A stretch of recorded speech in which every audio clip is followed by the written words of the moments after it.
Okay. So, hello everyone, I'm back. Did you miss me? The whole time. Okay. So, as I've mentioned before, I recruit at all of the CBOs within the 5 boroughs, and I am also the liaison for all foster care students in New York City. So when Monica asked me to do a presentation on practical approaches and an overview of foster care, because I've been doing it for so long, it's really hard for someone to theorize what they actually do, right? If someone came up to you and said, well, how do you counsel students?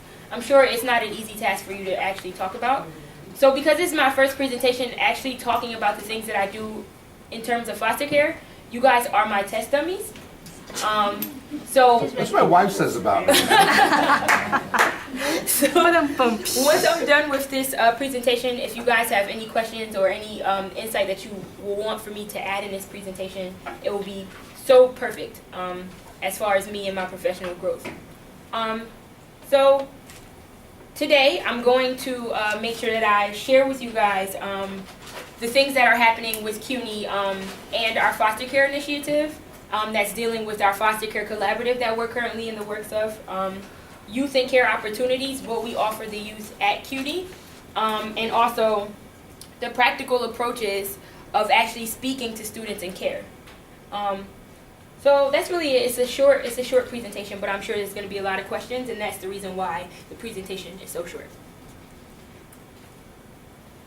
So I wanted to talk to you guys about the actual CUNY Foster Care Collaborative.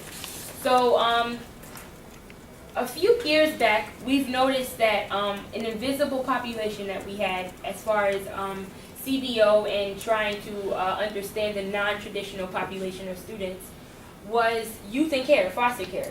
Oftentimes they become invisible because they're just the students that are in your high schools. They don't need extra care because they're just another high school student, when in fact that's wrong. So our goal at the collaborative is to bridge the gap between the agencies, which is, I'm not too sure if you guys are familiar, like New York Foundling, New Yorkers for Children, HeartShare St. Vincent, these different agencies and the actual institution, to find practical solutions for specific populations of students, and creating a system within a system. Basically, if a student or a youth in care is a senior in high school and they decide that they want to attend CUNY, there's a system specifically for them where they can pinpoint one person to contact about admissions, one person to contact about financial aid. And whatever school they choose to go to, there's one person there so that they can understand the needs of a youth in care. So our meetings are held once every 2 months. And throughout the meetings, we spawned a centralized website, an admissions checklist, a partnership with organizations like ACS, FedCap, Good Shepherd, and New Yorkers for Children, and we also received grant dollars to fund opportunity programs and initiatives for the actual CUNY students. So that's what conspired from this foster care collaborative. And I believe, because I go to all the meetings, that these conversations and these discussions of how to bridge this gap between the agencies and the caseworkers and our actual institution is something that we should take pride in at CUNY, because it's not as if we're just an institution that does not care about the students. We actually want to know how we can help the students. If you guys are interested in attending foster care collaborative meetings, please also let me know so you can see what takes place in these meetings. If you want to be a part, if you want to learn how to help. Quick question, is there any counselors here who work with foster care students? Okay, so all of you guys do. Cool. Let's move forward. So, youth and care opportunities. I won't finish this presentation after we're on 7.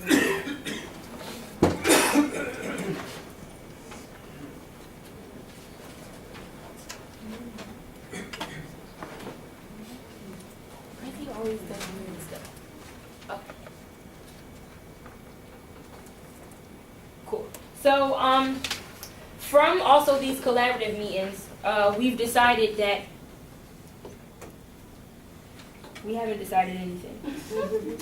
Turn it off.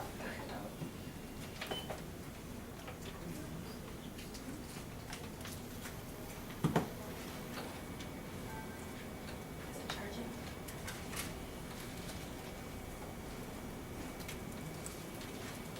Give me a minute. Sorry, guys. Technical difficulties. So in the meantime, I have a few questions to ask you guys. Do you see any difference in the way that students approach you when they are in care versus just the traditional student? Okay, if they do not, Okay. do you oftentimes feel like they steer away from college opportunities, the conversation of college? Yes? Yes. I think generally, unless you get contacted by a foster care agency or something like that, we don't always really know that Right. someone is in care. Right, That and it's information is kind of hard to extract sometimes from students. yes, and I completely agree with you. And that's simply because this idea of self-identifying is super hard for these students. And that's another thing that I also wanted to talk about, verbiage, right? Because the term foster care has such a strong connotation, students don't want to tell you that they're in foster care. What is that, right?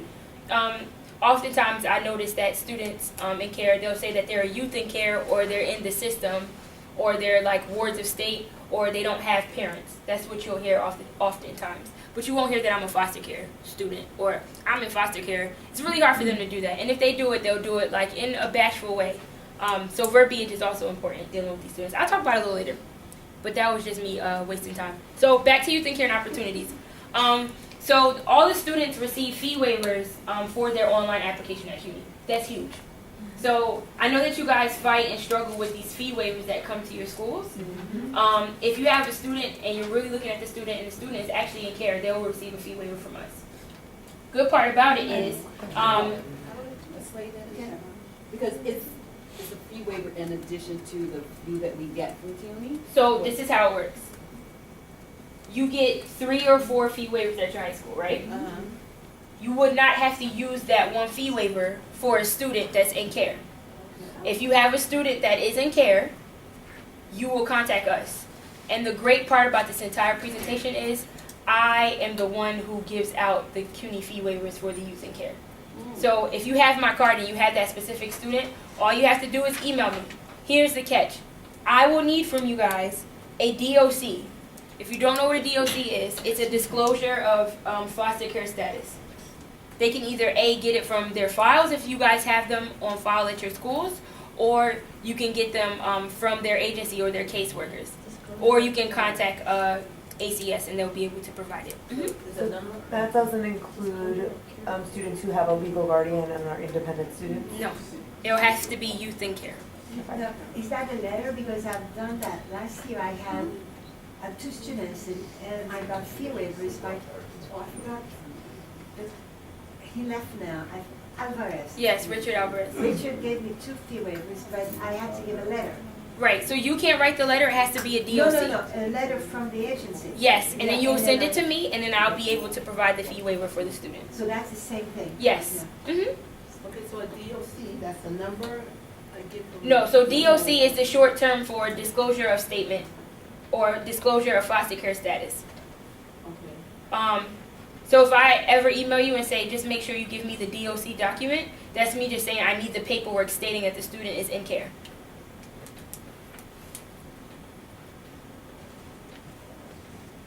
Is there any questions? I think this is huge. Great. I'm glad you guys think this is huge too, because I wasn't receiving any feedback, and I was like, no, this is not huge. We're heading towards lunch here. It's not. Okay, you're right. So then how about I make this a little bit quicker, and I won't draw this out too much. So then that's in terms of admissions. Another thing that I will always extend myself with, especially with the youth in care, because I love them so much. And ever since I've been put on this responsibility of making sure that this population of students were accommodated, I always make sure that I know the student, I know their name, I know their story. They always come in my cubicle, we talk, we chill, they'll come and just be like, I'm just having a hard day, I just need to talk to someone. I always extend my services for that, specifically for them. So as far as admissions goes, if they even want to come in and sit down and do their application with me, if they want to submit documents, they can come directly to me. That's why I have these cards here. So that's in terms of admissions. Financial aid, here's the good part about FAFSA. So FAFSA asks a question, is I believe question 6, if they were students in care since the age of 13. Once the student clicks yes, they will then receive maximum financial aid. So they become independent and they receive maximum financial aid. So FAFSA has a question specifically for youth in care. If they have been in care since the age of 13, they will be able to receive the maximum Pell Grant, which is $5,775. Now, let's think back to the numbers that I showed you before in that general presentation. How much does it cost a year to attend a community college? $4,000. If Pell is granting you $5,775 a year to attend school, and you're only paying that $4,000 whatever, what is that telling you? Huge refund check is coming in. So in terms of providing resources for these students who don't have jobs sometimes, who don't have homes sometimes, who can't feed for themselves, who don't have parental units, this is also huge. Extremely huge, to me, in my opinion. Can I get a if anyone? All right, yes, Okay, cool. We're going to keep doing the thing. So that's FAFSA. There's also an education training voucher. Do you guys know about ETV vouchers? Yes. Okay, if you don't know about ETV voucher, education and training voucher is for students who are in care. They receive up to $5,000 a year as well. And then we have New Yorkers for Children. That's also an agency who provides scholarships, back to school packages, advisement, and they also give students sometimes free laptops. So with all of this information, it's a lot. It's too much, right? Mm-hmm. So how do they get the ETV awards? Right, so they have to apply for the ETV. So this is what I was about to explain. This is a lot of information I'm throwing at you. I understand. It's a lot of information for me to remember. So because there's so much information, what we did as a foster care collaborative is we made an entire website for the students to go on and resources for counselors along with a checklist so that when the student is going with admissions and financial aid, they have basically a checklist to go through and just say step 1, step 2, step 3, step 4, step 5. I brought it here paper, but I also wanted to show you guys online. Is that cool if I show you guys online? Yeah. I'm just loving y'all feedback. It's before lunch, as I was told. I'm just gonna, keep going. So back on this undergraduate page, to your left-hand side, remember where the resources for counselors were? There is also a resource page for foster care students. So I'm currently trying to fight with our editor about saying foster care students because again, the verbiage is kind of sort of, I don't even want to say demeaning. I think it's harsh. Yes, it's stigmatizing. If I was a foster care student, I'm not about to click on a foster care student tab. That makes me feel like someone wants to give me a handout. We'll talk about approaches later. So this is the general page for all youth and care information. So there's paid internships. If you guys are in the Bronx and you have any youth in care that actually want to gain experience and also get paid, there's stuff going on right now at the door in the Bronx Youth Center. So this is all of the newsletter and all of the updates that are currently happening. As far as the checklist goes, the checklist is, hold on. Here it is. So you go under the applying to CUNY, and then it's a CUNY application checklist. And there's the PDF. And that's what I have right here. So it's like the one to go to college, we're here to help. Step 1, explore. The opportunity programs, applying early, completing a FAFSA, applying for the New York for Children's programs, apply for the ETV voucher. So all of that is there. That will also lessen the email that you send to me because then I will send you this link and say, have you read it yet? And then I'll send you this link, okay? So there's all of the information there. Another thing that I wanted to share with you guys is a scholarship that New Yorkers for Children currently has. They don't have it online. I have it here.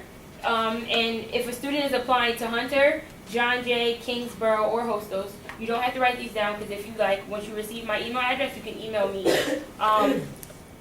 They will receive, I'm sorry. I think they receive extra tuition money. And they also receive some more packaging and a monthly stipend to help them cover their educational and living expenses. So that's here. So if you guys want it and you're interested in, getting these applications, just email me. And then, of course, something that's super important is, hold on.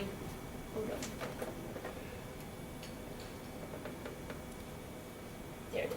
Okay, and then something that's super important is in our opportunity programs, which is SEEK, CD, CUNY starting ASAP, we have priority for foster care students in these programs simply because we are awarded grant money to allocate and make sure that these students are being pipelined into opportunity programs so they can, start at CUNY, go to ASAP, finish with ASAP, then probably think about going to ASAP, John Jay, or CSI, and finishing a bachelor's degree. So we want to keep track of the students as well. So that's as far as admissions, financial aid, and the opportunity programs. Are there any questions? Am I going too fast? Now, the ETV, what are they entitled to? They're entitled to up to $5,000 a year. On top of On top of FAFSA, on top of TAP, on top of the scholarships that New Yorkers for Children give them. So because we're breaking grounds and making sure that these initiatives are set for our youth in care, we also we have the resources for them. And we take pride in the fact that we have the resources for them. So, would you help them find housing? Because some of them probably do not want to stay with their foster parent when they go to college. And that's a huge thing that we've been debating right now. So currently, this is like top secret information. We just leased an entire building in Brooklyn that we're planning to grant housing simply for youth in care. So that's in the works currently. We also have a few rooms and a few beds at CSI for students in care who believe that they do not want to stay with their foster care parents. And those housing, you got to take me off the record with this if I'm saying some top information stuff. But That's like God made editing. Right. And then it's going to be 12-month housing. So when students usually leave school and they go to their housing for so there be housing for them all year round. Mm-hmm. Yes. What about students in temporary housing, not necessarily foster care, but students that are with their parents in temporary housing, shelters? Right. So the problem with housing in this population in general is that everyone has a unique case. And although we're bridging the gap between CUNY and the actual institution that holds youth in care, in some cases you have to speak to the ACS representatives and the ACS people who handle housing, who deal with living situations. I unfortunately can only talk about CUNY housing, and I'm not too certain about what will happen with them living in shelters and temporary housing. I'm trying to see if I can have dual jobs, one here and one at ACS, but it's not happening. They're not cutting me 2 checks. So for right now I only have. But they can deduct your loans or something. You said what? They should be able to reduce your loans for working with this population. You heard that? She said it. That you leave in. Right, exactly. So we'll see. So those are the opportunities that we currently have at CUNY. Again, groundbreaking things are happening that never happened before. These gaps and these bridges that we're doing and these systems that we're creating at CUNY for this population of students is monumental, in my opinion. So then the care practices, right? So oftentimes I always get the question of, how do we approach this population of students, right? And I'm not too sure if you guys do as well. Yes, no, sometimes? Or you think of this in your head, how do I approach this population of students? So my motto, at least in the 2 years that I've been here and I've been working with these students, is students are students, right? We have to remember, number one, that the students are only asking you questions because they believe you have an answer. In a nutshell, the student is not asking for some sympathy, they're asking for help and advice. CUNY makes sure that we have the resources for the students to be just that, students. That's it. So we're not asking them, can you take me home and feed me dinner? That's not what they're asking for. They're asking for opportunities to go to college to succeed, right? On that same note, these students shouldn't be taken off your radar either, at all. Checking in is highly encouraged with this population of students. So oftentimes, even in my office, and I'm not supposed to do this, and I still do it because I believe that checking in is very important. I will call a student and say, hey, the last time we had a conversation, you were applying to BCC. How is it going? I see that your application is complete. I see that you've been accepted. What are you doing now to keep going into Bronx Community College? And that's the stuff that I would do simply because I have a strong belief that it literally takes a village. If I'm not checking in, if you guys aren't checking in, if they don't even have parents for them to check in sometimes, their caseworkers have caseloads, and I'm sure that you guys have caseloads too. But just making sure that you just set a certain time just to be like, hey, what's up? How's everything going? It goes a long way. Trust me. I had a student, and I love her so much. I feel like she's probably one of my children, but I think I'm too young to have children, so I don't have children, so I have these kids as students. So when I first started working here, she came up to me at a family court day and said, hey, I really want to go to CUNY, but I'm 8 months pregnant, and I'm also in the foster care system. So I said, we're going to make a way. 2 months in, I'm like, we're going to make a way. I don't know how I'm going to do this, but we're going to make a way. Now she currently attends City Tech. She's in the CUNY Start program. We've provided her with daycare services, and she also has a job as a CNA. And that's just simply checking up on her all the time. And she calls me, she sends me pictures of the child. I mean, I appreciate things like that because I know that I've helped her. She's creating a future for whatever's coming for her child, for her. And just checking in is very, very important for these students. Are there any questions? Do you guys have any practices that you do or you work with these populations of students? Please let me know. Anything? Do you have any questions at all? I think that's really it. I wanted to make sure that I showed y'all the website so that you can go on to kind of sort of receive the resources and know more about what's going on for our students in this population, the checklist, the scholarship information, financial aid, ETV, and that's pretty much it. Are there any questions? This is great? Mm-hmm. I'm glad that this is great. No, it is fantastic. There was things that I did not know. We are working super hard, and I'm telling you this because I am working super hard, to make sure that this information is getting out there, that students are being equipped with the correct resources, that there's money and there's time and there's people that are there to help them, to essentially help them. Mm-hmm. As part of the collaborative, is there any research yet just to know how many students actually access the ETV? So ETV is access through financial aid. So if there was a way that we wanted to tell youth in care that we are having a college fair where there will be housing provided, I don't even know. What we'll do is we'll extract the information from financial aid if they received ETV or not. Simply because the only population of students that receive ETV are students in care. So we use that amount or that pool to decide how many students are in care. Sometimes, of course, it can be skewed simply because sometimes people don't know about the ETV. They still are in care and they don't apply to it. But of course, there's always exceptions in research. And from that, we also are taking research and data from our CUNY Start programs, our ASAP programs, our Seeking College Discovery programs, and even on the admissions side. So every time a student comes and they ask for a fee waiver, we also document that and we put it in some type of data as well. Also, CUNY Start is having a new program dealing with youth in care. What they do is they provide internships and they make sure that there's extra resources available for them. They just received, I think, $2 million from a Hilton grant. So now they're finding practical ways to make sure that these students are pipelined correctly. Are there any questions? Wait a minute. That program, I have students who are there now. CUNY Start?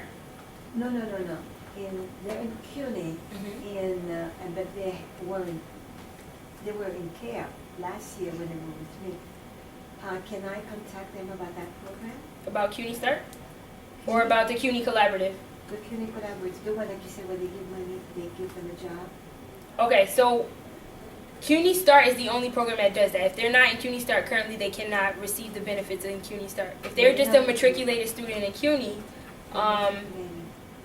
and they're receiving financial aid like the ETVs and all of that good stuff, I guess at that point their opportunities and their benefits have been exhausted. As far as them being in the opportunity programs, and there are currently 9 opportunity programs, at that point the only thing that they can receive is the financial stuff. At this point we're talking about the students who are entering into CUNY and the opportunities that we have for them. We just want to make sure that the students that are in CUNY are receiving their ETVs, they're receiving the New Yorks for Children Scholarship, they're receiving all of those incentives. Does that make sense? Yeah. Now, how do they go with medical insurance?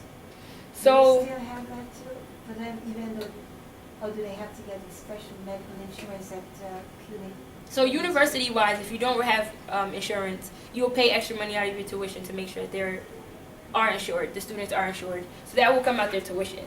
But once they're receiving their tuition and they have all that financial aid is basically covering their medical insurance.